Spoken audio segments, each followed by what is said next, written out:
Hello. Welcome back to students. Welcome back to the official platform of an academy. I hope all of you are doing absolutely fine. And खासकर question खतरे video ये main student ये main लकड़ boy from class 8th to class 9th शीन बोल जिगरमैन this video is exclusively for you. ये video आपके लिए है सो दैट आपको समझ आए कौन सा ट्रैक हमें फॉलो करना है while coming from class 8th to class 9th. बच्चा में ये पे तुहस नीट जर्नी शुरू गसन तो ये पे तुह इंशाअल्लाह ताला यम चीज थवन वारिया क्लियर करित कि अस क्या ब्रोट कुन परन अस क्या हेचुन ताकि तुह गस ब्रोट कुन आसाइश नीटस मज. Is it clear? So for all the students there who are there to start with their class 9th, मेरा बच्चा this video is exclusively for them जो 8th से आए हैं 9th क्लास में. Maximum of the teachers, maximum of the students skip this video, skip this part. फिर आगे जाके बेटे हमें प्रॉब्लम शुरू होती है और हम कुछ नहीं कर पाते हैं. ठीक है, पत नारवीज क्यों कर मगर that's of non use, that's of no use. So जिधर में हम शुरुआत करते हैं इस चीज का कि we will be talking about a general scenario, a general roadmap that you have to follow in your class 9th, entire class 9th. मेरा बच्चा, don't restrict your studies only to the NEET, only to the class 9th, sorry, but you remember you are studying 11th class, you are studying NEET. जब आपकी preparation आज से ही बहुत अच्छी होगी तो आज से ही आप मेरे बेटे एक्सेल करना स्टार्ट करोगे. ठीक है बच्चा?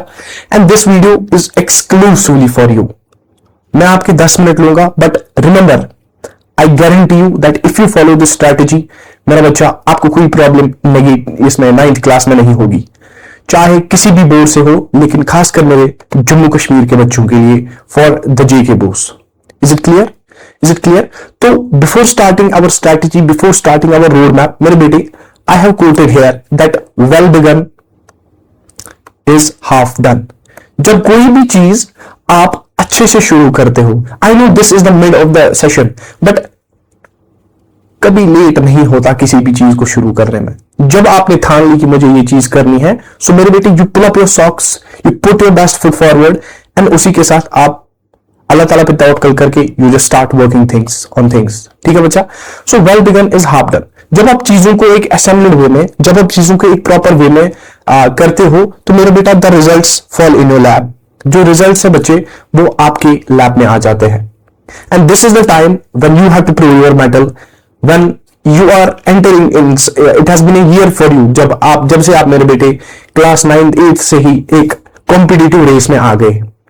एंड कॉम्पिटिशन का सबसे बड़ा क्या है? You have to be smart enough, you have to be working hard enough. Hard work करके आपको स्मार्ट वर्क करना है, तभी जाके आप चीजों को हासिल कर सकोगे. जहां तक बात है बेटे क्लास 9th की, क्लास 9th NCERT की, सो well begun is half done. और क्लास 9th की NCERT की बात करेंगे जहां तक आपका बायोलॉजी पोर्शन है. सो मेरा बच्चा, you have 6 chapters in your NCERT. आपके पास 6 चैप्टर्स है. इन 6 चैप्टर्स को आपको रटना है, इन 6 चैप्टर्स को आपको सीखना है, इनकी खाल उधेड़नी है आपको, so that you will be able to get 100 out of 100 in your final examination. ठीक है बच्चा? Remember that you have not only study these for 9th class.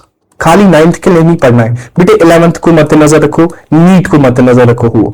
जितना आपका 9th क्लियर होगा उतना it is directly proportional to the work of 11th class. बेटे 9th और 11th मिलते हैं, 10th और 12th क्लास मिलता है. सो फॉर दैट आप इमेजिन करो आपकी जो नीट की जर्नी है, आपकी जो कॉम्पिटिटिव एग्जाम्स की जर्नी है, वो यही से स्टार्ट होती है. चाहे बच्चा नॉन मेडिकल में जाए या बेटा मेडिकल में जाए, चाहे बच्चे की एम IIT हो, NIT हो, या मेरे बेटे बच्चे की एम एम्स हो और GMC हो. ठीक है बेटे? अगर हम आपके सिलेबस के बारे में बात करेंगे, if we look at the syllabus of science portion 9th की, तो ये मेरे बेटे cell is the first unit of class 9th biology. Class 9th biology. So मेरे बेटे इस सेल में आपको पता होना चाहिए सेल क्या है, सेल क्या है, इसमें कौन सी सेल ऑर्गेनेलीज है, what are the various cell organelles present in the cell. ठीक है बच्चे? और इसके साथ आपको क्या देखना है? फंक्शनिंग ऑफ द सेल को जान लेना है. ठीक है मेरे जिगर? इसके बाद बात करते हैं टिश्यूज की। तो tissues is the aggregation of cells. जब हम पढ़ेंगे प्लांट्स में अलग टिश्यू होते हैं, एनिमल्स में अलग टिश्यू होते हैं, ये टिश्यू काम कैसे करते हैं, फ्रॉम सिंपल टू कॉम्प्लेक्स, आपको ये सारा चीजें देखना है, आपको ये सारी चीजें देखना है। जब मेरे बेटे तीसरे यूनिट की बात आती है, तीसरे यूनिट की बात आती है, ये इतना इंपॉर्टेंट है, इतना इंपॉर्टेंट है कि क्लास 11th के पहले 2 महीने यही चैप्टर खाता है। क्लास 11th के पहले 2 मंथ्स बेटा इसको एनिमल डाइवर्सिटी कहते हैं। और ये इतना मुश्किल हो जाता है फिर, क्योंकि क्लास 9th में बच्चा सीरियस नहीं था, बच्चे को क्या था, सर बोर्ड एग्जाम नहीं है, नॉर्मल होता है जेके जो जम्मू कश्मीर में, वो बस वो पात क्या करो, मगर गोबर ये एग्जाम शुरू पर जांग नहीं वालो तो ही, then you are not able to do anything. Once it comes you in a clumsy sort of manner, then you have no option. But फिर आपके पास टेंशन आ जाता है, फिर आप स्ट्रेस को मैनेज नहीं कर पाते, फिर आपको लगता है कि शायद मैं फेल हो जाऊंगा यार, I can't help me, I can't do anything now. Is it clear? Is it clear? So मेरा बेटा you have to learn everything. यहाँ आपको प्लांट्स के बारे में पढ़ना है, प्लांट्स का ओरिजिन क्या है, प्लांट्स का वो जो एंसेस्टर है वो कौन है, एनिमल्स के बारे में पढ़ना है, एनिमल डाइवर्सिटी के बारे में पढ़ना है। सिंपल से स्टार्ट करना है। You have to start with simple and you have to end up doing complex things. You have to end up complex things. ये जो सारा लिस्ट मैंने यहां पे बनाया है बेटे आपके लिए है, बेटे आपके लिए है। उसके बाद why do we fall in, immunity का कॉन्सेप्ट है, इम्यूनोलॉजी का कॉन्सेप्ट है। तो बेटे जब आप 11th में आओगे, 11th की इम्यूनोलॉजी पढ़ोगे तो वहां पे भी आपको यही आएगा, लेकिन यहां आपको इसके बेसिक्स क्लियर होने चाहिए, इसके basics it should be clear, crystal and clear. आपको कोई भी क्वेश्चन पूछे इस मुद्दे में, इस मुद्दे में, इस टॉपिक में, इस टॉपिक में, मेरे बेटा you must be all aware of the topics that you have to study, that you have to learn and that you have to answer. Clear? उसके बाद अगर हम बात करेंगे, एक इंपॉर्टेंट छोटा सा टॉपिक है ये भी और ये भी, इसका 12th में थोड़ा बहुत जिक्र है लेकिन ये बहुत इंपॉर्टेंट है। इसमें क्या देखना है हमें, what are various natural resources. Natural resources क्या होते हैं मेरे बेटे, जो कुदरत ने दिए होते हैं, जो अल्लाह ने दिए होते हैं, ठीक है ना बेटे। It includes water, it includes trees, it includes mountains, it includes food, sustainable development जिसको हम कहते हैं। तो मेरा बेटा वही नेचुरल रिसोर्सेज यहां पे आपको देखने हैं। क्लियर? इसके बाद हमारी बात है लास्ट वाले यूनिट पे, improvement in the food resources. आप कौन कौन सी हाईटेक एग्रीकल्चरल टेक्निक्स या टेक्नोलॉजिकल साइंटिफिक टेक्निक्स यूज करोगे मेरे बेटे इंक्रीज फूड प्रोडक्शन को बढ़ाने के लिए। तो इस चैप्टर में हमें यही पढ़ना है। जो मेन मुद्दा मैं आपको एक क्लियर बात बोलूंगा, 1 2 3 4 और ये थोड़ा, ये छोड़ के मेरे बेटे आपको इन पे बहुत सटीक से नजर रखनी है। आपको अब बेसिक से स्टार्ट करो, जहां आपको लगता है अब इससे आगे हमें समझ नहीं आता वहीं पे छोड़ दो, लेकिन गो टू दैट पॉइंट जहां आपको लगे we are saturated at least, we are saturated at least. Sir तो chapters, sir you said us about these chapters, but can you say please the strategy that we have to maintain throughout the year? Yes बेटा, for that I am here। तभी आपका इखलाक भैया आपके सामने है और this is the strategy, this is the strategy for whole year. Year क्या मानो बेटा, यहां पे एग्जाम्स कब होते हैं, एग्जाम होते हैं आप मानो नवंबर में, अक्टूबर नवंबर, ठीक है बच्चा, यहां होगा अक्टूबर में, यहां होगा नवंबर में। तो आज क्या चल रहा है, इट्स अप्रैल है स्टार्टेड, अप्रैल है, मई है, जून है, जुलाई और अगस्त को छोड़ो, जुलाई और अगस्त को छोड़ो, आपको क्या कम करना है, अप्रैल, मई और जून, इनमें आपको ये सारी चीजें फॉलो करनी है, ये सारी चीजें फॉलो करनी है। हर किसी टॉपिक का, हर किसी सब्जेक्ट का बेटे सिलेबस जो है एनालाइज करो कि इस सब्जेक्ट में कितनी यूनिट्स है, इस सब्जेक्ट में कितने यूनिट्स है, इस सब्जेक्ट में कितने यूनिट्स है। उनको क्या करना है, divide these subjects by, divide these subjects, you have to divide these subjects. इससे क्या होगा बेटे, आपके दिमाग में एक मैप रहेगा कि फॉर एग्जांपल बायोलॉजी के 6 या 7 यूनिट है, 6 यूनिट है, तो 2 मैंने क्लियर किए, तीसरा हम पढ़ रहे हैं, 3 रह जाते हैं। मैं क्या काम करूंगा, I will revise these things, I will revise these things, so that जब हम वो 3 पढ़े तो मुझे पहले ही क्लियर होगा about the first 3, about the first 3। This is the strategy बेटे you have to follow. Then weekly and daily plannings. जब आप सुबह उठते हो ना बेटे, जानवरों की तरह नहीं उठना चाहिए, जानवरों की तरह मत उठो यार, कीप अ प्लान। देखो आप नोटबुक शाम को ही बनाओ, दैट मुझे कल ये करना है, I have to do this work by कल, मैथ्स को हम सुबह करें, for example topic number 1, work number 1, work number 2, work number 3। इसी के साथ एक मंथली वीकली प्लान बनाओ आप। वीकली, इस वीक में मुझे एटलीस्ट 30% सिलेबस कंप्लीट करना है। फलानी बुक का 30%, फलानी का 30, फिस्तानी का 30, फिस्तानी का 30, फिस्तानी का 30। 5 to 6 सब्जेक्ट्स है ना आपके, तो बहुत आसान है जब आप इस तरीके से चलना स्टार्ट करोगे, इस तरीके से चलना स्टार्ट करोगे। Note making and effective revisions, note making and effective revisions. बेटा जब आपको मैं पढ़ाऊंगा, जब आपको टीचर्स पढ़ाएंगे, I will be starting planning for 9th class as well. हम बेसिक से स्टार्ट करेंगे। You can watch my videos on Unacademy app too, but आपके लिए हम यूट्यूब पे एक अलग से सीरीज लाएंगे, तबाहकुन सीरीज लाएंगे, तूफानी सीरीज लाएंगे, जहां पर we will cover each and everything. आपको क्या करना है बेटे, you have to just write on the notebook, you have to maintain good notes, और आपको रिविजन्स करने हैं। रिविजन कैसे करने हैं, आज पढ़ा कुछ तो कल शाम इसको रिविजन करना है। ठीक है बेटे, कल शाम पढ़ा, मतलब आज पढ़ा कुछ तो कल शाम रिविजन करोगे।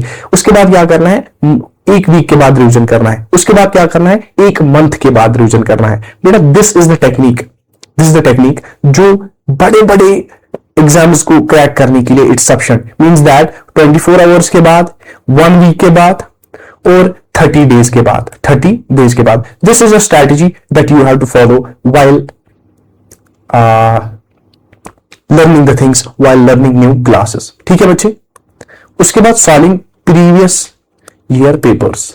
बेटा जब आप प्रीवियस ईयर पेपर्स देखते हो ना, 2021, 22, 23, 24, 25, आपको आइडिया आता है ये क्वेश्चंस पूछे जाते हैं। You get a hint that examiner कहां पे टारगेट कर रहा है, एंड उसकी बदौलत, उसकी वजह से आप क्या करते हो, you study well, you study that portions very keenly, very hardly. ठीक है मेरे बच्चे, ठीक है बच्चा, इज इट क्लियर। जब आपने पीवाई को सॉल्व किए तो आई नो कि आपको 100% पेपर तो नहीं आएगा। फिर क्या काम करना है, जहां पर आपको लैग हो रहा है, जहां पर आप लैग हो रहे हो, रुक रहे हो, फंस रहे हो, या स्टॉप हो रहे हो, उनको क्या करो, वीक पॉइंट्स को लिख के रखो। एक कॉपी बनाओ, उसको लिखो these are my weak points. For example x, y, z, यहां पे मुझे काम करना है। जब आप ये सारी चीजें फॉलो करोगे ना, तो आपको समझ आएगा that you have to work at some places very hard, and you have to work very less at some places. उसके बाद जो एग्जाम आएगा, जो आप चैप्टर कंप्लीट करोगे, आपका चैप्टर फॉर एग्जांपल अगर हम सेल की बात करेंगे तो 5 से 6 पेजेस तक आता है सेल का टॉपिक, सेल का सारा चैप्टर 5 से 6 पेज तक आता है। लास्ट में क्या काम करना है बेटे, दैट जो आपकी नोटबुक है लैंडस्केप मोड में। अगर नोटबुक मेरे बेटे फॉर एग्जांपल कि नोटबुक ऐसे होती है, इसको ऐसे रखना है, and you have to write important points, you have to write important notes.